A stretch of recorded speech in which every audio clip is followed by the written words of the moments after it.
Welcome to my series about flow in the business setting. So for the past couple weeks, I've had some videos about how do we bring a flow state into business, or how do we create a setting that's more conducive to having these flow triggers in our work. And you can go back and look at those past two videos, but I've talked about setting goals, clear goals, and I've talked about the challenge skill ratio. I talked about feedback, why giving feedback, clear feedback is really important.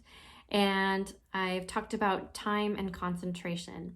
And today I'm going to talk about autonomy and why having a sense of control and being able to have some sense of doing something innovative that's coming from you is so important in a work setting.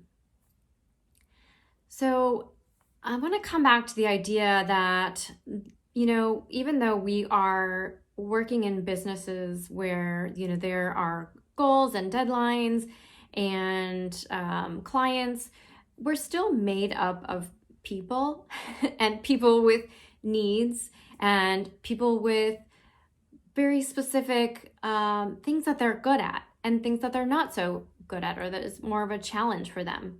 So having communication with each other, whether it's your employees or your bosses or your clients, is so very important. Autonomy is one of the top triggers for people getting into flow and happiness in their life.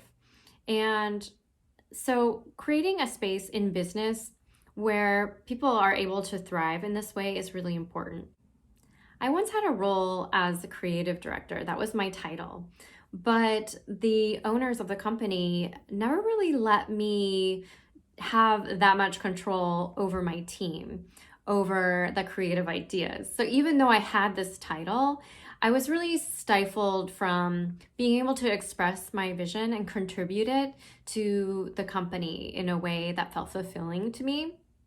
And this is really one of the number one complaints with people who are a part of a company, is that they have a role, but in order to get things done in an efficient way or in a way that feels really fulfilling to them, they get stifled from either fulfilling their purpose, or there are things in the way of them being able to produce it.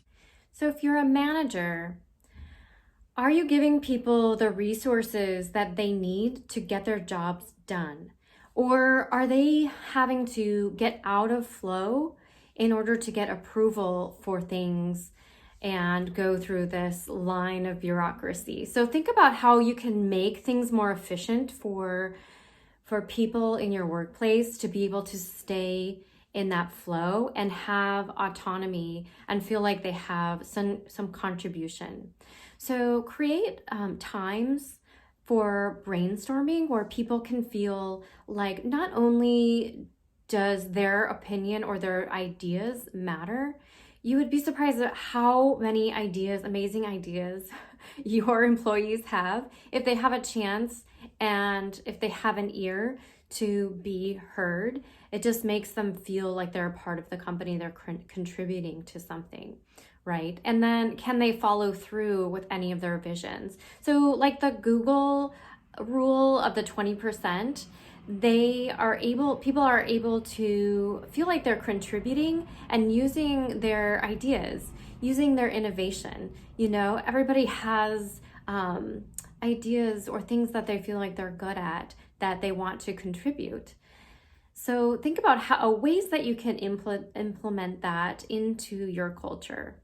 Get to know your employees and get to know what their talents are, what they're excited about, and foster that. So when I teach, I have my students fill out a survey at the beginning of the semester so that I know how can I gear my teaching, or how can I teach each one of them individually and help them in what they are excited about. That's where they're really going to shine. And that's where your employees are really going to shine. So this is where being able to know and get to know them really helps. If you're working for a company, really think about what do you need to succeed and who can you talk to? How can you implement these ideas yourself, right? And then if you're working for yourself, really do a deep dive about thinking about how am I sharing more of myself? How can I share more of myself? And I think a lot of times when we're working for ourselves and we're our own company, we feel like maybe we need to restrict some of the things that we're embarrassed about or that, maybe wouldn't be appropriate to share or wouldn't show us in the best light or something like that. But really, the quirkiness of yourself, the individuality of yourself is really what makes people attracted to you, what makes you really magnetic and what will draw clients and followers and everything to you. Also, what you need. What do you need in your business? What specifically to you, what kind of schedule, what kind of clients do you need? So really being honest about what you really need for yourself is really important, and it's going to make you get into flow and be happier.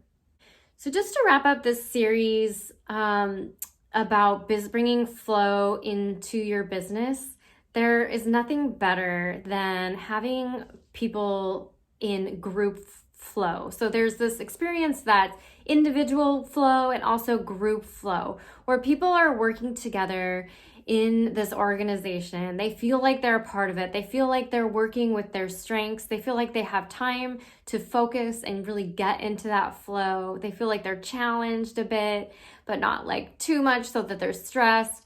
And they feel like they're really being listened to. So if you're a boss, really, I stress this a lot, but communicate and get to know your people and get to know what makes them an individual, what they're excited about. That's really going to get them into flow. And if you're working at a company, think about what motivates you. It may be even changing jobs within the company or doing something on the side. So what is motivating you as an individual, and how can you also, communicate with your management and make flow easier and maybe even share some of these principles. If you're working for yourself, it's a little bit different, right? It's really listening to yourself, really going deep on what matters to you. How can you create clear goals and not stress yourself out, not try to be like everybody else, but really, dig deep on what matters to you and excites you and gets you in that flow. I really hope this has helped you. And if you want me to speak in your business or teach workshops about flow, I am 100% available to any of your needs. And I love teaching, I love speaking, and I love doing workshops. So feel free to reach out to me and let's chat. I hope this has helped you. Take care.